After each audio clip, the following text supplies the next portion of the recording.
In typical fashion, I just got done recording a video about the Nintendo Direct showing some new WWE 2K footage, and of course 2K decides to drop a ringside report with a ton of new gameplay information and footage. So let's dive in and see what the fuss is all about.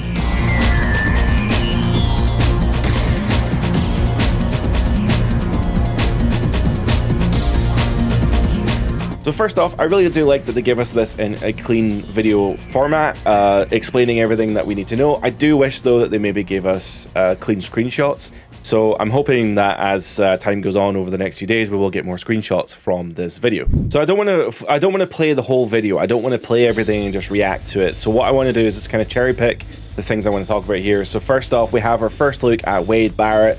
Wade Barrett obviously looking fantastic. This isn't a modern version of Wade Barrett. This is just the Nexus version, or a little bit after Nexus or before. But yeah, this has been in the game for a couple years now, I believe. Maybe as it was originally DLC one year, wasn't it? And then it came into the game. I can't remember specifics, but it's been in the game for a while now. But he still looks fantastic. Doesn't look out of place, so that's very, very cool. We have already seen Cody from another video from the initial trailer, but here we get a much cleaner look at Cody. He is wearing his Royal Rumble gear, I believe, with the kind of silver, gold, and red, which is very, very cool. The face hasn't been improved, though, it seems. The first version of Cody wasn't very great when they implemented it in 2K22 or 3 or whatever year it was.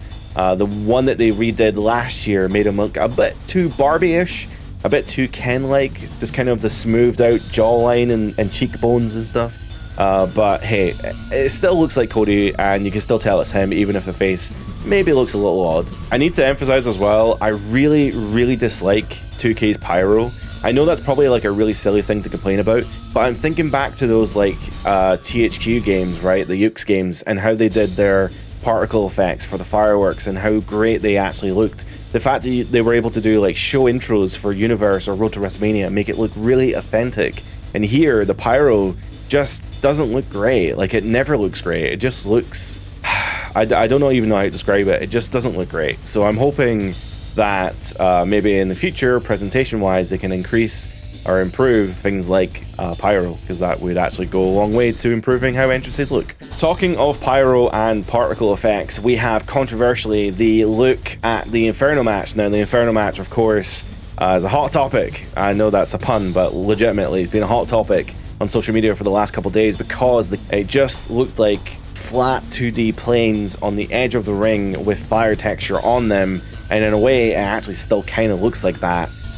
So you know, in the older Ukes games, and I guess the last gen 2K games, like the 2K 14, 15, 16 games that were on PS3, they had Inferno matches, and the fire was particle based, and it looked actually pretty good. Here they've decided to kind of go for this kind of realistic looking fire that comes on, basically it's playing a video file on a flat plane. Now, to be fair, I don't know anything about the game engine that they're using. It could very well be like particle based fire, but it just doesn't look very good. That, like, regardless of the method here, it just doesn't look good. Now, it looks like it might be improved a little bit. They did drop a screenshot the other day in Discord showing a winning animation of Bray Wyatt beating Randy Orton in the Inferno match, and the fire looked pretty good there.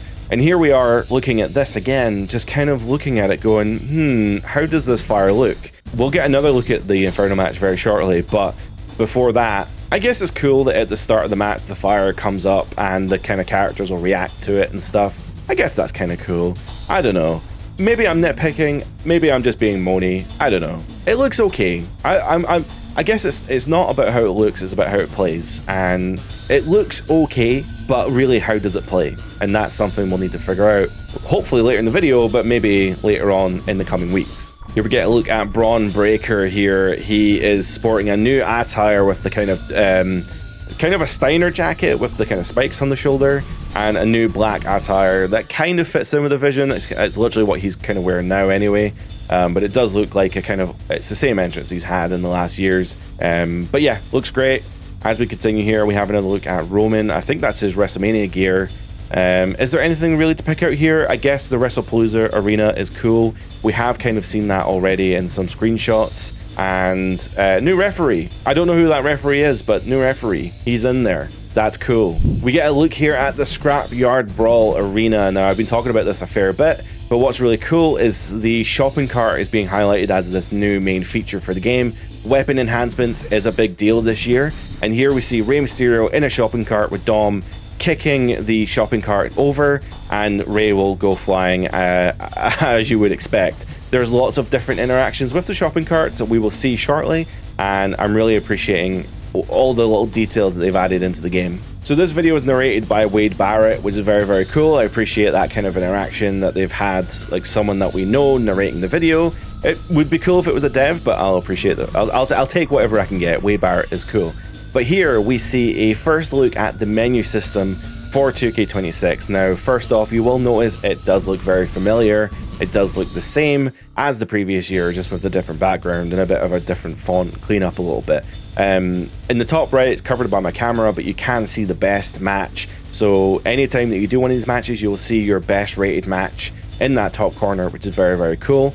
And obviously we have 3 new match types this year. In fact, 4 new match types technically. We have the Inferno match, 3 Stages of Hell, I Quit, and Dumpster match. So with that being said, I think the first match we're going to look at here is the Dumpster match. So what's really cool about the Dumpster match here is that the menu seems to select it, and then it cuts into footage here of the NXT parking lot, which did have a dumpster outside in its area. So here we see Javon Evans and Ethan Page. They're fighting by the dumpster and they have this interaction. Now, one thing I was thinking of is, can you do this match in the NXT parking lot? Now, I don't know of other backstage areas that have the dumpster. I need to go back and check. Maybe the kind of backstage brawl environment that they added back in, what, 2K22 or whatever year that was, that may actually have a dumpster in there as well. It makes me wonder the difference, because a lot of people have said the dumpster match is just a reskin of the casket match. It's just the exact same match. And in a way, yes, the goal of the match is to put your opponent in the dumpster, which is the exact same as the casket. However, to change that up, what would be very cool is if you could do a dumpster match in these backstage environments. That would change it up a little bit. So I'm hoping that that is the case, and that is what we're seeing here. We could actually be seeing a dumpster match happening in the NXT parking lot, which would be very, very cool. Moving on to the I Quit match here, we see Tiffany Stratton and someone fighting in this fictional WrestleMania arena, but it's weird because it's this kind of fictional WrestleMania gold, but it has this New Orleans look to it. And the stage, we might get another look at the stage. The stage looks very much like that WrestleMania with the mask. I cannot remember the numbers anymore, but it took place in New Orleans. It had the mask. It was AJ Styles Nakamura. I remember the show. I just can't remember what number it was. And basically, this looks like that WrestleMania, but it's different because obviously the overheads for that show didn't have the legs, and the color scheme for that show was purple and green, whereas the logos here are gold and black. So yeah, don't know what that's about. Maybe this is like a kind of My Risey WrestleMania arena, which we do tend to see sometimes in the game. Anyway, moving on here, that's Roxanne. Is that Roxanne? Roxanne Perez here. This is an I Quit match. So in a second here, we're going to see... Oh, sorry, oh no. I actually thought that was Maxine Dupree. That's crazy. I just had a minute there where I thought that was Maxine Dupree. Anyway, let's talk about the mechanics at play here. So what it looks like to me is you have this health bar in the middle of the screen here, which says I Quit. Now you'll see that there's like this dark bit and a bit of a green bit underneath. Now, if you don't answer in the right amount of time, that green bar is going to empty. That circle is going to empty and it's going to be black. And then once that empties, the match is over. But depending on which green bit you hit, maybe refills that meter or kicks out. I'm not really sure. But basically you have to hit, it's a circular meter, the thing moves around, and you have to hit the button while the icon is in that green bar, and that will trigger either a kick out or maybe a health refill. I'm not really sure. I'm making it up as I go along. However, I appreciate that it isn't just a last man standing mechanic. It isn't just a pinfall mechanic. There actually is some unique mechanic here at play for this I Quit match. Oh man, I'm realizing this is going to be a long one, but we have a shot here. I've just ran it back too far, but there's a shot here of Cody Rhodes hitting a Hurricane Rana on AJ, but specifically the chair bounces when they hit the ring mat, which is very, very cool, kind of adding to that physics-based stuff. There's a new referee as well, which is very cool. And one amazing detail here, I don't know what this is all about, but there's a shot here of Braun locking Seth into an armbar on the chair. And it doesn't seem to cost a finisher or anything, but like, is this something you can just do? Is this like a grapple, or is it a finisher? Like, what's going on there? That looks awesome. We get our first look at 3 stages of hell as well. 3 stages of hell. Basically, you select the match type, and then it'll load in a new menu here where you can choose the 3 matches you want to do. Depending on what your choice is, then you will go 1, 2, and 3. And apparently, you can choose any match type, so there is no limit to what you can do. If you want Inferno to be your first match, you want Hell in a Cell to be your second, and a Dumpster the third, or if you want Dumpster to be your first match, Inferno the second, you can do that. Like, I was thinking like maybe there are maybe you're not able to choose these kind of match types just because of the fact the kind of Dumpster match, the Inferno match, the Casket, they're kind of more definitive. You're locking someone into like an object, but the game doesn't seem to care. You are just going to be able to do these matches in any order, which is very, very cool, and there is no limitations there. That's a plus from me. We get a look at Austin and Triple H as we get more weapons interactions. We get to see the steel cage again, and of course the Inferno match once more. We'll talk a bit more about the Inferno match here. I think the apron on the fucking the apron is wrong. Fix the apron. Fix it. Why is the ring skirt like that? Anyway. So here we see this massive superplex here. It's going to shoot the fire up with. This is actually part of the footage that we saw for the Nintendo Direct. And I was theorizing that the match starts with like little fire on the ringside, and the more that happens during the match, the flames fire up, and that's how you know that you're ready to go and that you can throw your opponent over the ropes or whatever. But we actually do see this match end here, even though the flames are basically hitting the top rope here. So the footage here is going to show Kane being hoisted above Undertaker's shoulder here, above the ropes, when the fire is obviously at its peak here. Kane's then going to be lobbed over the ropes, and you see this kind of physics-based ragdoll as he falls out of the ring. He seems to be on fire. The referee gets the fire extinguisher, and that is the end of the Inferno match. So it seems fairly simple. I'm assuming there may be a minigame associated with it, but we are going to have to wait to see a bit more as to how the game actually plays here. This is the biggest question for me. I'm really curious as to how the Inferno match is going to play, because it is quite limiting, quite different from your standard match. You can't really do anything. You can't go inside the ring. Sometimes the ropes and the top ropes aren't available. I'd imagine they probably are, but we'll see. We need to see a breakdown of how the Inferno match plays. One of my absolute favorite additions this year is the improved weapons physics interactions. So we're going to see Rey Fenix here getting slammed on the stairs, but instead of an awkward animation where he's kind of like jumping around the place, it very naturally looks like his legs hit the steel.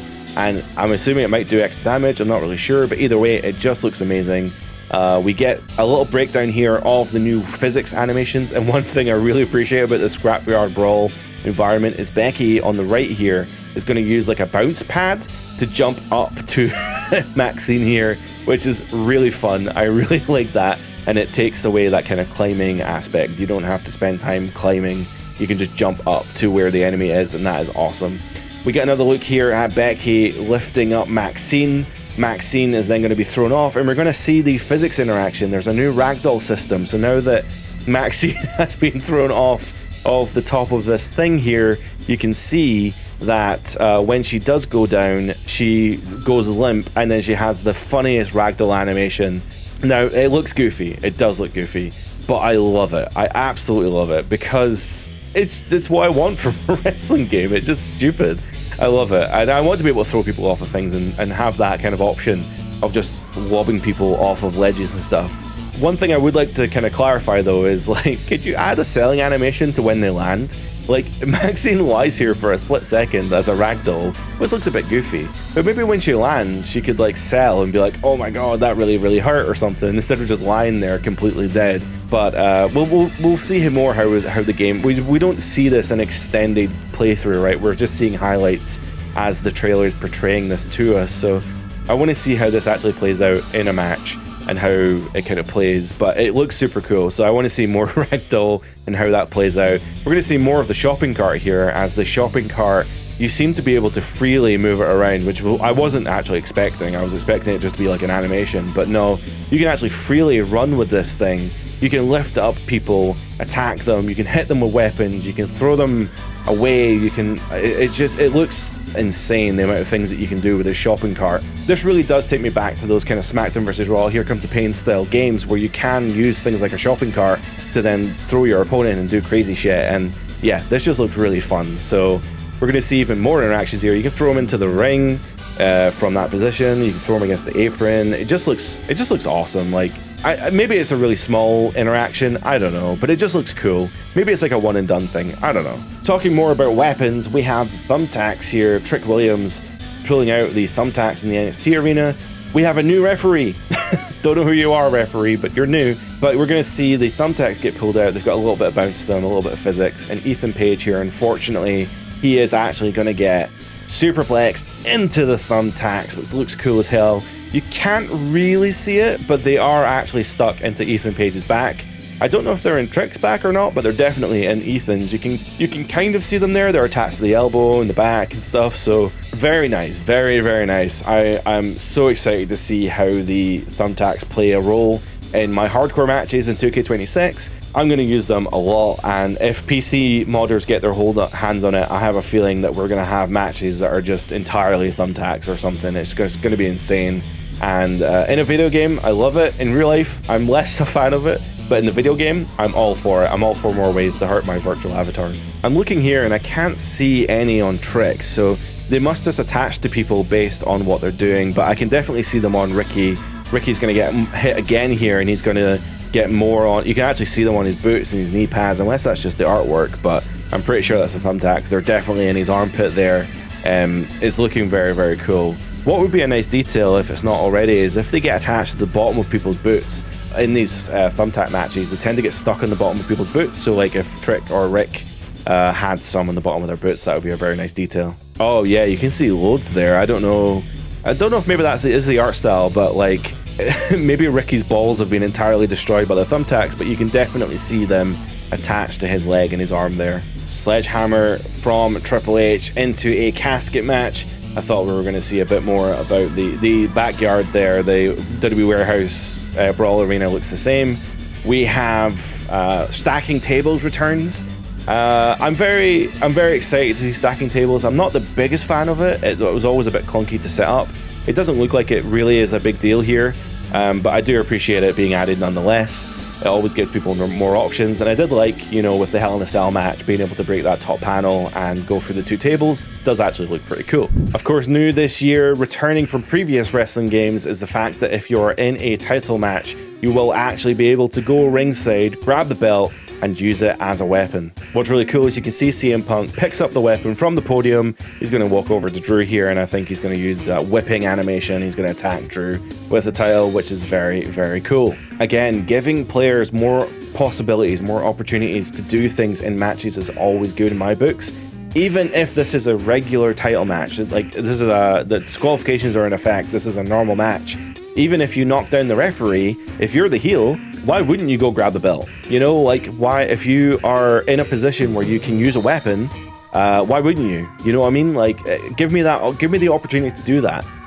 Obviously, getting a chair would do the same thing, but maybe if I'm in universe mode and I'm trying to tell a story here, maybe I want, you know, the referee gets bumped, Drew goes to grab the belt, he attacks Punk, maybe for just the game doing its thing, maybe Punk reverses, and that's maybe part of the story here. You know, that's part of the fun, and I really appreciate them adding it back in, because this is the kind of scenario that I want in my universe modes and just normal play. One tiny detail, this is a very, very small detail I noticed when I was watching this for the first time here. Punk attacks Drew with the belt here, and as Drew hits the ground, I'm gonna try and pause it here. Drew's foot is touching the apron here, and as Drew's foot lands, it actually reacts and moves the apron. So you can actually see genuine physics interactions here with the apron. Now, the apron's always bothered me, how it's interacted in video games, or how the wrestling games use the apron. I know it's a really silly non-detail, but the fact that, like, the aprons now move with, like, maybe you put a weapon there, or maybe your character's there. The fact that the aprons now move is such a nice detail. I really appreciate that tiny detail that's in there. Oh, I didn't even notice this the first time. I didn't even notice this. We're getting the return of the shitty weapons, the shitty swords and stuff. Ugh. We're going to be getting lots of new ways to interact and play in this game. Of course, you can now dive off barricades. That was added in last year, the way to use weapons. But they have actually improved the way that you fight through the crowd. So now there is, at the back of the arena, there is this barricade where you can climb on, you can do grapples, you can interact with that barricade to do these kind of cool animations. And the barricade itself around the ring has also been upgraded to allow for grapples and suplexes and whatever else may be. So it's very cool that you have all these different options to fight in the crowd, fight around the ring, and yeah, you can, to your heart's content, you can do all this crazy shit. I'd like to see how that crowd fighting's been expanded in any way. If it is just the barricade stuff, fair enough. But like, can we add more weapons in, for example? Can I set up a table by that barricade in the crowd and then like jump from the barricade through the table? I don't know. Just little details like that. Very cool. We also get a look at a new feature this year called surprise attacks. I think it's like a what's it called? I think it's like a payback, right? It's like the Bloodline Rules match. I think you can trigger it and then somebody will just appear. So in this case, they're in the Scrapyard Brawl. Miles Bourne here seems to just burst out of this container. But if you're in the NXT parking lot, then the shutter rolls up and somebody runs out. And if you're in a normal arena, I'm assuming somebody will just jump the barricade or come from the stage, which is very cool. But you can see here in this match, in this brawl here, Miles Bourne appears from that container to even the odds and have a little bit of fun in these matches. So you never really know when someone's going to turn up or when someone's going to interrupt. This year, there is a new pre-match ritual as well. So as the match begins, you can use the D-pad to choose your beginning animation here. So, for example, Jade Cargill has the opportunity to approach, rush, or draw energy. Now, approach, I think, is just to walk towards your opponent. Rush is to literally just run in and attack the opponent. And to draw energy is to draw energy from the crowd. Now, we do actually see some of these animations here. So approach is going to have the two wrestlers kind of get close to each other. One of them there was chain wrestling. That kind of goes for the grapple, and then they can do the chain wrestling animations there. There are other ones here about like kind of handshakes. This is the drawing energy from the crowd. So I'm assuming if you draw energy from the crowd, maybe you get like extra momentum at the start of the match. You get the handshake option here. I'm guessing you can accept or reject. And then, yeah, there's like lots of different options here for... I just realized there's a cursor on that screen. That's hilarious. Yeah, you can do chain wrestling. You can do draw energy from the crowd. You can do whatever you want. And I appreciate that. Now, we have had these pre-match rituals in the games before. They kind of appeared as of SmackDown vs. Raw. And people didn't really like them at that point, but they were more quick-timey. They were more press the button and do a thing. Whereas... they were more like press the button at the right time and then the thing happens, and if you get it at the wrong time then you kind of lose and then you're on the ground and it sucks. Whereas here it just looks like it's the D-pad just triggering a different animation, just making the matches start differently.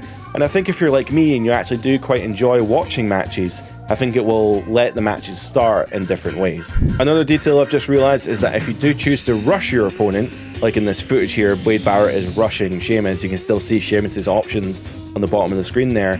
Sheamus has the opportunity to reverse. So even though Wade Barrett is trying to rush his opponent and get that early attack, Sheamus can reverse it. So even though it is a rush attack, it's not guaranteed that you will get the advantage there. Sheamus can reverse it. A new created option has been added for authentic AI sequences. So AI sequences means that you will now be able to set a sequence for a character when you're not controlling them to then do multiple attacks in sequence. So for example here, Penta will do the sling blade, and then he'll maybe try and get the guy in the corner and do the kind of delayed drop kick that he does. And you'll see here an example of how Penta can do this kind of sequence. So they've set up sling blade into the corner, into the drop kick, and then you're going to see in the game that Penta will do that. The AI will do that in sequence. So he does the sling blade, goes to the corner, and then does the delayed drop kick. Now, this is just one little step in making the games feel a bit more authentic, because there are always characters who do unique combos and unique attacks, and this is just a great way of having them play through those sequences in the game. I think it's a great idea, genuinely. The only downside is if reversal timing in the game is quite easy, I think. Once you play the game a lot and you get used to what moves are going to happen next, you get the reversal timing down very, very easily. Like last year especially, the game AI likes to grab you and try and drag you towards the ropes or do like a table animation or something. It's very easy to trigger the reversal for that once you get the timing down, and I wonder with these AI sequences if that's going to be the same situation here, where they're doing multiple moves to you in the same kind of cadence. You know exactly when to hit the reverse button, and I'm just worried that that might be a bad gameplay thing, but I'm happy that the sequence is there. I'm just kind of wondering if we can get a better balance for reversals, that's all. There's also this sequence here in the trailer for Spicier Rivalries. Now, I'm not really sure what this means necessarily. It basically said that through like universe mode and play mode and exhibition and stuff, these animations will play out. Your choices that you make during a match influence the relationships between the characters, and animations that are like universe mode like animations can happen outside of universe mode now. So it seems that if you do set up just a normal exhibition match, you can have the relationships play out as they would kind of in universe mode. I'm not really sure how this kind of works or what the implications are, but it's a cool idea. More cutscenes is better. You know, I think that's great. We get confirmation that Wade Barrett, Booker T, and Michael Cole will be the lead commentators for this game. No mention, however, really of Corey Graves or Byron Saxton, but we have seen screenshots with them as commentators, so I'm not really sure how the commentary booth's going to work in this year. I thought maybe we'd be able to kind of swap them out and choose who we want, but I have no idea how that's going to work, so await more news on that one. One of the last details here is that you can have interactive entrances this year. Oh, here's CM Punk with short hair. Isn't that cool? Yes, this is a entrance animation where you can kind of mess with stuff. So you can actually trigger pyro, you can trigger special animations based on what your character alignment is. So Punk here is a fan favorite, so he can press up to do a special animation during his entrance, and apparently you can do up to 3 different animations, and you can trigger the pyro, I guess, whenever you want. I'm not really sure how that works, but here we can see Sean has the option to do fan favorite and rule breaker. By the way, Sean's face model here looks amazing. He never has he's one of my favorite guys to play as in the video games, and I never really liked this model, but this looks amazing. So also it looks awesome. And also a lot of people don't like the later Shawn Michaels model that they use in a lot of the games, like the kind of 2008-ish model, 2007 model, no, 8 and 9, I guess. With the kind of weird trousers that he wore. A lot of people don't like that, and here we see a version of Sean that is younger with the kind of black tights, kind of from that SVR style look. So yeah, very, very cool. Anyway, let's ignore that. Let's talk about the entrance here. So you can see he pressed a rule breaker and then he threw it up to the crowd. He was like, I hate you all, which is very, very cool. It doesn't seem to replace the animation that's being played, it just plays on top of it. So you can choose to do special animations during the entrance animation, which is very, very cool. There are a lot of options this year for presentation. There is seemingly more opportunities to control the way the camera works. There is also a new broadcast mode presentation, which seems to be kind of more realistic style camera placements for when you're watching matches. I don't know if you can play matches that way, but it seems like for when you're kind of watching matches, you will always get camera cuts that are kind of more akin to what is actually on WTV. And that's going to be it for today. What an insane drop of information. There is more, definitely more to come. I feel like this even scratches the surface. We get a lot of really cool gameplay information here and all the match types and stuff, but I feel like there's going to be even more to delve into as we look at things like Showcase Mode, My Rise, Universe Mode, and My Faction. So if you do want to keep up to date with all the WWE2K news and you want to know more about those modes, then be sure to subscribe and like the video, because how am I supposed to keep you up to date if you don't subscribe? That's how the transaction works. With that being said, that is us for today. Thank you so much for watching, and bye for now.